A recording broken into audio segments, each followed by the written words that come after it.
5ই আগস্টের পরে আমরা একটা নতুন বছরে দাঁড়িয়ে আমরা আপনাদের সামনে কিছু প্রত্যয় ব্যক্ত করতে চাই। এক নম্বর প্রত্যয় হচ্ছে, দীর্ঘ 1.5 যুগেরও বেশি সময় ধরে খুনি শেখ হাসিনা আমাদের দেশের রাজনৈতিক কাঠামো ভেঙে দিয়েছে, আমাদের দেশটাকে নেতৃত্ব সংকটের মধ্যে ফেলে দিয়েছে। আমরা যখন দেখেছি আমাদের পূর্ব প্রজন্মের যারা নেতৃত্ব রয়েছে তারা বিভাজনের রাজনীতির কারণে বছরের পর বছর এই ফ্যাসিবাদ মুক্ত বাংলাদেশ করতে পারেনি, তারা ব্যর্থ হয়েছে। তারা যেই জায়গায় ব্যর্থ হয়েছে ঠিক সেই জায়গাটিতে আমাদের তরুণ প্রজন্মকে হাল ধরতে হয়েছে।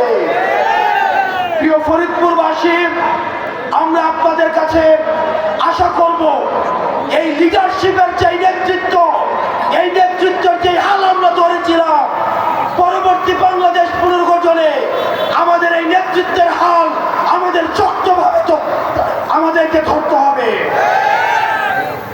প্রিয় ফরিদপুরবাসী, আপনারা জানেন 8ই আগস্ট সরকার গঠন করার পরে আজকে আমরা জানুয়ারির 6 তারিখ 2025 সালে এখনো পর্যন্ত কিন্তু আমরা দৃশ্যমান একটি বিচারও আমরা দেখি না।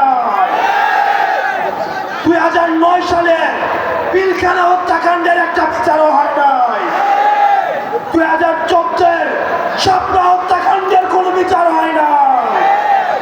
আপনারা জানেন 2014, 18 এবং 24-এর যেভাবে নির্বাচনে কারচুপি করা হয়েছে সেগুলোর এখনো পর্যন্ত বিচার করা হয় নাই।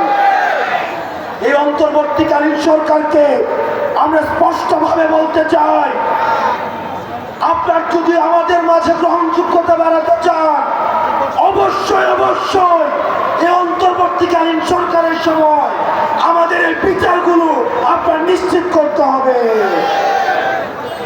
প্রিয় ফরিদপুরবাসী, আপনারা জানেন এখনো পর্যন্ত আমাদের এই বিপ্লবকে অনেকে মেনে নিতে পারে নাই। সেজন্য কিছুদিন পর পর আমরা দেখি বিচার বিভাগে কু করা হয়, আমরা দেখি পুলিশে কু করা হয়, আমরা দেখি আনসারের বিদ্রোহ হয়, আমরা দেখি সচিবালয়ে আগুন লাগানো হয়। আমরা সবাইকে বলতে চাই, আপনারা রিয়েলিটি মাইনা নেন। এই ফরিদপুরবাসী যতদিন জেগে আছে খুনি শেখ হাসিনা কোনোদিন বাংলাদেশে ফিরবে না। প্রিয় দেশবাসী, আপনারা জানেন আমরা একটা দীর্ঘ সময় ধরে বিভাজনের রাজনীতির মধ্যে আমরা বেড়ে উঠেছি।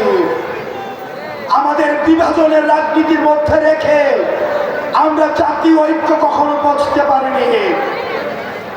আমাদের পূর্বের যারা রাজনীতিবিদ রয়েছেন আমরা আপনাদেরকে আহ্বান জানাবো, আপনাদের রাজনৈতিক প্রজ্ঞা, আপনাদের রাজনৈতিক অভিজ্ঞতা সেগুলিকে আমরা তরুণ প্রজন্ম আমরা আপনাদেরকে সম্মান জানাই।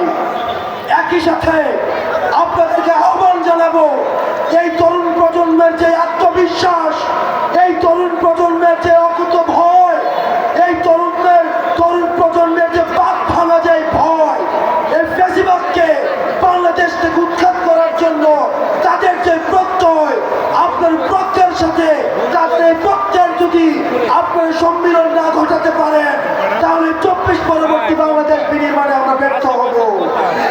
সুতরাং এই বিভাজনের রাজনীতি বাদ দিয়ে আমরা আমাদের অভিজ্ঞ যে রাজনীতিবিদ রয়েছে, আমাদের পূর্বসূরি যারা রয়েছে, আপনাদের লড়াই এবং সংগ্রাম, এই লড়াই এবং সংগ্রামকে আমরা স্বাগত জানাই।